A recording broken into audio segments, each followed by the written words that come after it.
کسی ملک پر ایک مغرور بادشاہ حکومت کرتا تھا۔ وہ ہیرے، سونا چاندی، شان و شوکت کے نشے میں بدمست ہو کر رعایا کی طرف سے بالکل غافل ہو چکا تھا اور اسے ان کی مشکلات اور پریشانیوں کی کوئی فکر نہیں تھی۔ کچھ لوگ اس کے لیے بد دعائیں کرتے تو کچھ اس کے لیے ہدایت اور نیک توفیق کے طلبگار بھی ہوتے۔ ایک وقت آیا جب خدا نے رعایا کی سن لی۔ ہوا یہ کہ بادشاہ ایک دن اپنے سپاہیوں کے ساتھ شکار پر نکلا۔ جنگل میں اسے ایک ہرن نظر آیا۔ اس نے اس کے پیچھے گھوڑا دوڑا دیا۔ ہرن کا تعاقب کرتے ہوئے وہ بہت دور نکل آیا اور راستہ بھٹک گیا۔ وہ اپنے محافظ دستے اور تمام درباریوں سے بچھڑ گیا تھا۔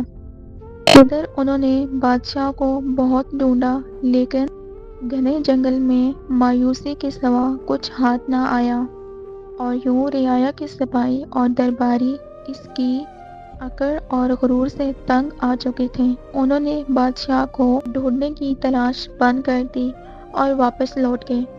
بادشاہ سارا وقت راستہ تلاش کرتا رہا لیکن نہ تو اسے اپنے محل کی طرف جانے کا راستہ ملا اور نہ اس کے درباری۔ اس کڑی دھوپ میں اسے پیاس لگنے لگ گئی مگر کہیں بھی پانی نہیں ملا۔ میلوں چلنے کے بعد اسے بہت دور ایک جھوپڑی نظر آئی۔ وہ خوشی سے پاگل ہو گیا۔ اس نے تیزی سے گھوڑا دوڑایا اور جھوپڑی تک جا پہنچا۔ وہاں ایک بزرگ بیٹھے عبادت میں مشغول تھے اور ایک طرف کونے میں پانی کا گھڑا رکھا ہوا تھا۔ بادشاہ نے بڑی بےتابی سے پوچھا، کیا پانی مل جائے گا؟ ایک گلاس؟ ہاں مل جائے گا، مگر ایک شرط پر۔ بادشاہ نے کہا، مجھے ہر شرط منظور ہے، میں ایک سلطنت کا حکمران ہوں، پانی پلا دو۔ پہلے شرط سن لو، پانی کے گلاس کے بدلے تمہاری پوری سلطنت لوں گا۔ بزرگ نے سختی سے کہا، پوری سلطنت ایک گلاس پانی کے بدلے؟ بادشاہ حیران ہو گیا۔ بزرگ نے سخت لہجے میں کہا، منظور ہے تو ٹھیک، ورنہ یہاں سے چلے جاؤ اور مجھے عبادت کرنے دو۔ پیاس کی شدت سے بادشاہ کو اپنا دم نکلتا محسوس ہو رہا تھا۔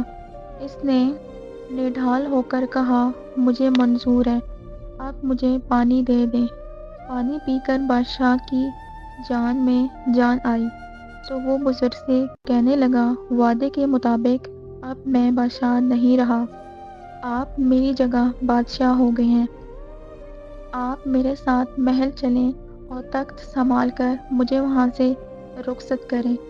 بادشاہ کی یہ بات سن کر بزرگ نے مسکراتے ہوئے کہا، جس سلطنت کی قیمت ایک گلاس پانی ہو، اس کی بادشاہی لے کر میں کیا کروں گا؟ یہ سن کر بادشاہ بہت شرمندہ ہوا۔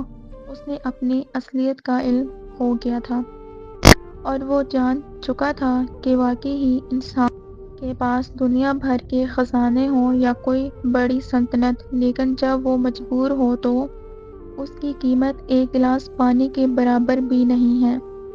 بادشاہ کے دل سے شان و شوکت اور اپنی امارت کا سارا شوق نکل گیا۔ اس نے خدا کا شکر ادا کیا، آج اسے ہدایت ملی۔ بادشاہ نے ایک اچھے حکمران کے طور پر زندگی بسر کرنے کا فیصلہ کر لیا۔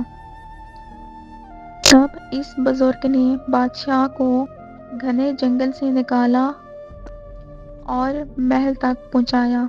اس موقع پر بادشاہ نے بزرگ سے وعدہ کیا کہ وہ اللہ کے بندوں کے ساتھ بھلائی کرے گا اور اپنی رعایا کی خبرگیری کرتا رہوں گا۔